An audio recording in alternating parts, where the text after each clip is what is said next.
And I'd like to tell you that when David suggested to me the title for tonight's event, a shudder went through me. What am I going to say? And in order to give you just a little idea of who I am, I'd like to tell you that one of the most significant nights of my life happened actually on this block. Wow. It was in the year 1974, and it was on the night of Kol Nidre, Yom Kippur, and I'd not been in any shul, and I had no intention of going to shul the following day, but I just found myself late that night, Yom Kippur night, I only knew it was Yom Kippur afterwards, walking around and around the block of 57th and 58th Street, around and around, trying to figure out whether I was actually still sane or had actually gone out of my mind. And having been a chassid of Sigmund Freud from the age of about 15, I finally decided I needed some help to sort myself out, and that was the night that I decided on this block that I had to get into therapy, which I did. I was then a Harkness fellow doing postgraduate work after my British first degree. I was in Columbia University living down in Greenwich Village, and as far away from Torah and Yiddishkeit as it was possible to get. I'd fled England to get away from my conscience, get away from my family, to come to the brave new world of this city that we all love to hate, New York City. It seemed to me the center of freedom, and especially the freedom to do whatever you wanted, which I did. And the reason I was trying to ask whether I was still sane or not was because I realized what a bitter place in life I had come to, so full of frustration, bitterness, loneliness, emptiness, a string of unfulfilled relationships. And I think it was that was the beginning of when I felt that it was time for me to quit the single scene and change my life. And that was the beginning of my tshuva process, which went through quite a number of changes over the years 74, 75, 76, until I found myself to the keeping of Shabbos in 1976, found my way to Chabad in London in 1977, and found my way to Rabbi Nachman of Breslev in the same year, when I discovered a teaching that spoke about meditation, which had been the thing that really helped me change my life after I got into therapy.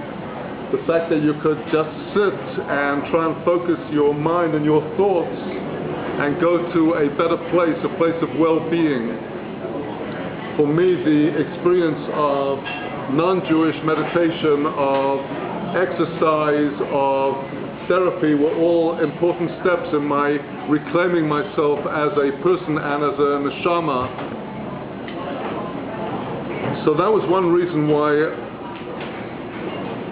I feel, one of the reasons why I feel so unqualified to talk about tonight's subject of shidduchim is because God sent me my shidduch at the age of 29, and Baruch Hashem we are married until today, and we have Baruch Hashem a nice cluster of children, and we're getting towards a million of grandchildren. And I think one of the problems is that there is such a gulf between the sort of the Torah success story of a happy marriage and kinderlach and einigklach, and the predicament of so many people. And I feel quite far from being single, and that has sent me racking my brains the last few days trying to think about what really does the Torah teach us about shidduchim. And you know, I wrote a major work on refuah, on healing, and this is another mystery of the Torah, that the Torah has a whole section that speaks about illness. Does anybody know where the Torah speaks about illness? At great length in Leviticus, it speaks about leprosy, and it gives a detailed typology of every kind of sign that will be leprous. And then it says somebody who's been a leper will get healed, and then he has to go through a purification ritual. And the crazy thing is that the Torah does not say a single word about how he gets healed. And we have the same predicament with shidduchim if you think about how much of the Torah is devoted to Jewish married life. The presumption of our code of law, the Shulchan Aruch, is that a person is married and has children.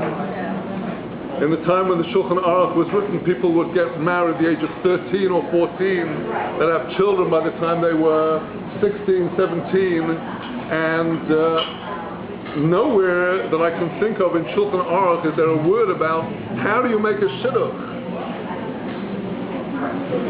I heard that the Rav Ovadia Yosef, the outstanding rabbi of the Edot HaMizrach, has commented that the Hebrew word shadchan, which is spelled Shin Dalet Chof Nun, spells out the phrase Sheker Dover Kesef Notel.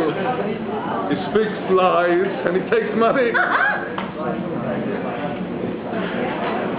The role of the shadchan is established in Shulchan Aruch. The Shulchan Aruch says that you're supposed to pay him for this Magielo Kesef. He's entitled to some money for a shidduch. But nowhere does the Shulchan Aruch tell you how do you make a shidduch. And even worse, along comes Rabbi Nachman, and he says you have to be a bar da'as. You have to be a really wise person to make a shidduch, because a shidduch is between two opposites,